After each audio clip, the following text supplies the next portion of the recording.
Welcome back to Watch Talk. On today's video, I have my girlfriend again. We're going to make a part 2 of watch reactions to prices. This video did very well, and I just think it's just a fun concept to do once in a couple of weeks. So you want to say anything? I'm very excited for part 2. Okay, let's hop right into it. So on to our first watch. This is called a Vostok Amphibia. Before I give any information about it, what do you think is just appealing about the watch right now? What do you think about it? I really like the color on the inside. It really brings the out dial? the watch. Yeah, that would be the dial, but like the color, yeah. And I really like the circles, just all the color. I think it's a nice like color change and something that like brings out like happiness. I don't know. Yeah. It's kind of like a happy color. Yeah, I guess you could say with the blue, the lighter blue. So these watches are Russian, actually. And the Russian government wanted to make a watch for the army. Mm-hmm. And these watches are very, very durable. They look like, very happy watches and nice ones. But they could, if they say if the Russians went to war with us in America during World War III, this would be the watch they would be wearing. We're talking like the 60s. And they continue to make these watches. The crowns are really wobbly. And I think I'm going to get one in on the channel in sometime in the future. So if you do want to see that, please subscribe right now. Go subscribe. You'll see more videos with her. We're going to do a bunch of fun stuff on the channel. So, how much do you think it is? That's the big question. Let's see. I'm always off, but I'll try. Okay. I would say maybe 20 to 30,000.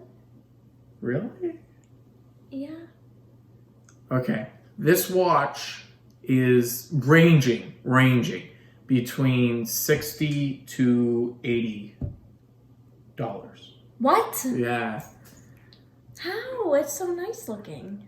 It is very nice looking. Just Russian-made watches don't typically go for a lot, especially the Vostok, just because of the materials. It's older and the quality control isn't that much there. But it is very, it's nice. It is a nice watch. I think you guys would be surprised too. I think they might know if they. A lot of people know about Vostok. Watch number 2. So what do you think about this? I like it. I like the Roman numerals. It's kind of cool. I don't really like the squarey part. I'm just used to seeing like circles, so it kind of looks weird. But I mean, I wouldn't really see you wearing it. Would you wear that? I couldn't really see you wearing it. On steel, maybe not. I would like a gold one on a strap. I would do that on a leather strap. So, do you know the brand? It's called Cartier. It's Cartier. Yes, Yeah, okay. So, how much do you think on the stainless steel band version one? How much do you think this goes?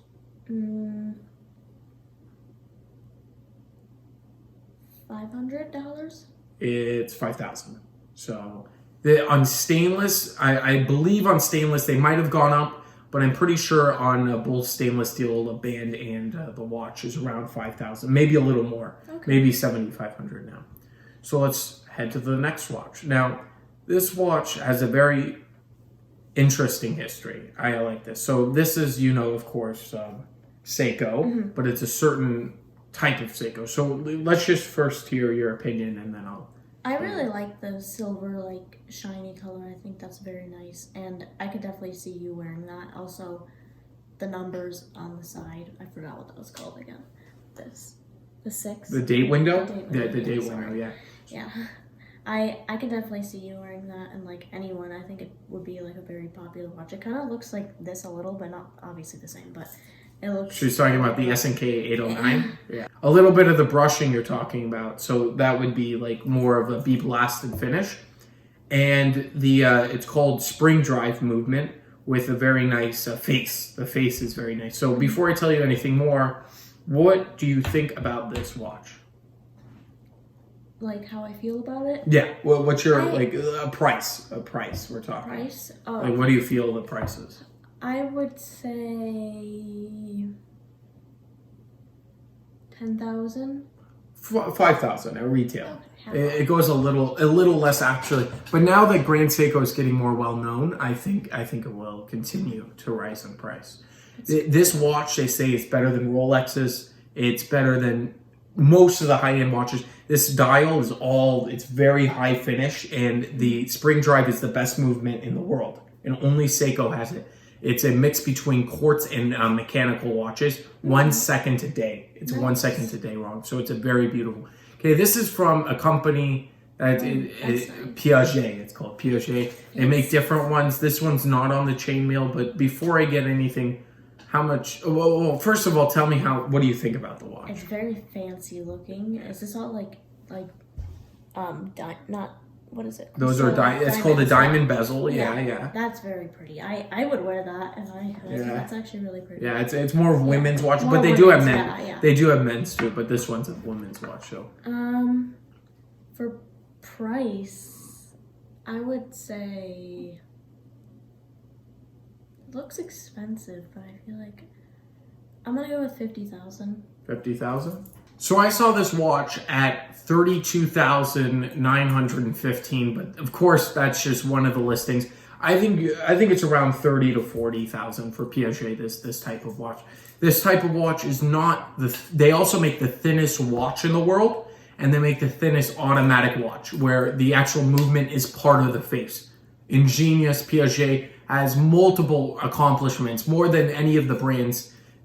Like a lot of the brands, I should say, not any of them, but they're very, very famous, Piaget, for making beautiful watches. This one's called a Frederic Constant, and this has a moon face with a date on the. So that tells you the date and the moon, where it is in the sky. That's very fancy looking. Yeah, it's very nice, and I believe it's a rose gold case. Yeah, I love rare. rose gold. That's very pretty. I could see you wearing it possibly. It might have been plated. I don't know if it's solid at this price. I don't think so. Oh, well, I'm giving too much away. Okay, so it's a rose gold tone at least, and it has two complications, but they're very well. So yeah, I would wear this type of watch. Just the dressier watch, of course you would wear. I would wear something that's like rose gold, like not. Yeah, it doesn't have to be, but I really like that. Price wise, I'm gonna say about 30,000. This watch you can get $1,650. So that's a very good deal from a company like Frederic Constant. They make beautiful watches. That's nice. Ooh, that's the one my grandpa had, I think. Oh yeah? Very similar. So this is a Rolex Day Date. And this watch is one of my grails. I would love to own a watch like this. This is a newer version. And I believe I have the retail price for you. So I think it's around this price for retail. Well, I really like the gold. I think that's so pretty. Yeah. And this stretches, doesn't it? The bottom part? Like the band? Oh, when you put it on, no, but over time it does stretch and you have to get it finished. Yeah. It's very, some of the Rolexes do stretch, the older ones. But I really like all solid gold. It's all 18 karat solid gold. And it's a champagne dial, which is very famous for being the traditional. It's called the President bracelet, and that's the President is the date. A lot of history there. There's with Lyndon B. Johnson, JFK. There's just plenty of history, and I have gone over it through my history of this watch. So if you want to go check that out, it's in my Rolex playlist. So. You like this watch a lot, you're saying? I really like this watch. I would. I think you would wear it, yeah. And I would probably wear something like that too. I'm going to say, that's tough. Maybe like 10,000. Really? And you said 50,000 for the Piaget. Well, actually, Piaget is it's a higher up company, but this watch, I saw 32,000, but on day dates, they range, right? This is a newer one. You can buy a day date for 20 grand, but I don't think you're getting it much cheaper than 20 grand, unless you go with the really vintage stuff. But we'll just say it was around 30. So you said 10. Why did you say 10? Just because it's a Rolex, or just what was the reason? I just think I've been guessing too high. Well, but I do think it would be expensive. Yeah. This is one of the only ones that you lose money from retail because you don't lose it, just depending. They made a 41 mil version of it actually too, and they stopped making it. So let's head to the next watch. This watch is an Oris. Oh, nice. very, very nice. This is a blue face. It's called the Oris 65, which they made in 1965, and this rehash. This is beautiful, eh? What do you think about this? I really like that. I don't think it's something I'd see like myself or maybe like a lot of women wearing. Maybe I'm wrong. I could be wrong, but I could see you wearing it. Probably not with like the band. I feel like you wouldn't, unless that's the only. You think I would do? No, of course it comes just, on steel. Yeah. Obviously. Yeah, this is called distressed leather. I like distressed leather on older Datejust, like Rolex Datejust. On a lot, this I think it's okay for this, but I like it. The crown is also, it's a bigger type of crown. Yeah, it is very nice. I like it. I like the blue one. So how much do you think this watch is around? I would say between 15 to 20,000. Oh, that's what you. Okay, so this watch you can actually get for around $1,600. Wow. That's a lot of bang for your buck with Oris. Oris used to be a very big player. It used to be like in the Omega range, and then they've gone. They scaled it. They're not as well. People would rather buy Rolex than Oris nowadays. That's just how it is typically. But Oris makes very beautiful watches, and for a very great price, especially with their complicated watches. They're very beautiful. That's nice. So let's continue on.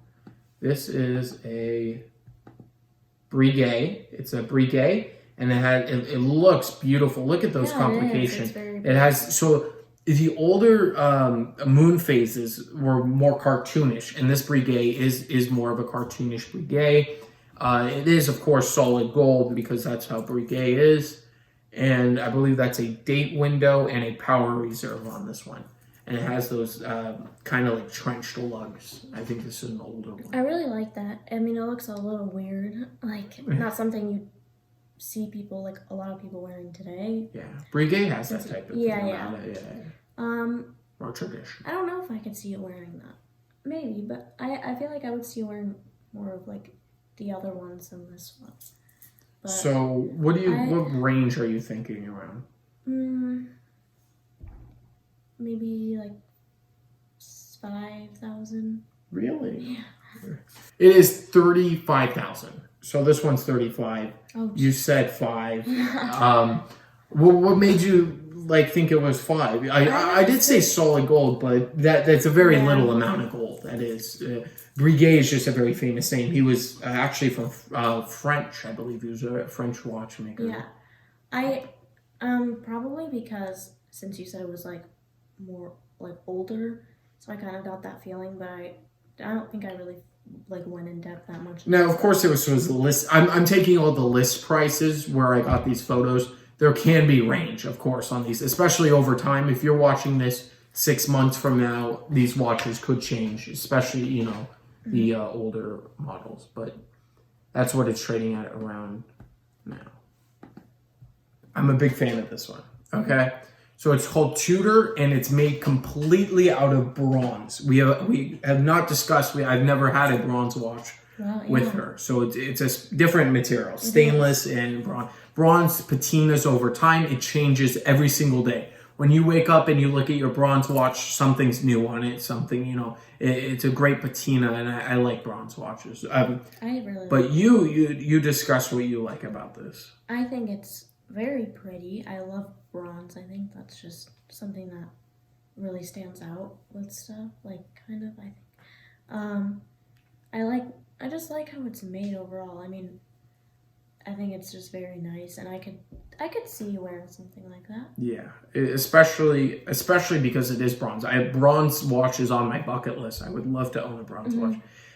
The 3, 6, and 9 is very legible on the dial. The dial is great. It's like this gray, but in different tones. And I do like the bezel. So, how much do you think this is? This one looks expensive. I'm going to say 40,000. 4,000. I think you're off by 10 a lot in this. I'm not gonna lie, but I think you're appealing to the watches you like more. Yeah. Probably. So I'll just tell you a little bit about Tudor. Tudor was started by Hans Wilsdorf. It was a guy very famous, and he created Rolex too. So he created this brand that's a more affordable Rolex, basically. That's now it's changed to its own brand because honestly, nobody needs a mechanical watch. We have our phones, but they have their own thing now. But originally, Hans Willdorf wanted quality for just a little less of a price tag. And that's what Tudor is known for. So this is our last watch. Continuing on, this looks like the same. Yeah, From you were, yeah. It is the one I'm wearing. So Oh. in my last review, I told everybody the price on this, and at the end, what do you think about this watch? I'm going to say. No, be honest, because I know I own it, but just be honest. What do you think about it? Well, honestly. No, I said I really like it, but for price, I'm going to say. Was this like 500 to 1,000? Go check out my last review, and then you will find out. But no, it's not in that range. This was $85, but that's a compliment coming from my girlfriend. You thought it was 500. That's very nice. So, but you like it, right? You like the black face. You thought it looks more. This watch does look a lot more expensive than it is. And if you want a full review, the last video I did, I completely went into depth. I did measurements. I did everything on that actual review. So go check that out if you would like to see more of the information. Do you want to say anything to these people? Just make sure you subscribe and like this video for more content like this. I hope you guys enjoyed me guessing prices of watches because I didn't do so well, but I hope you enjoy. I think you'll get them next time. Thanks for watching, and I'll catch you in the next one.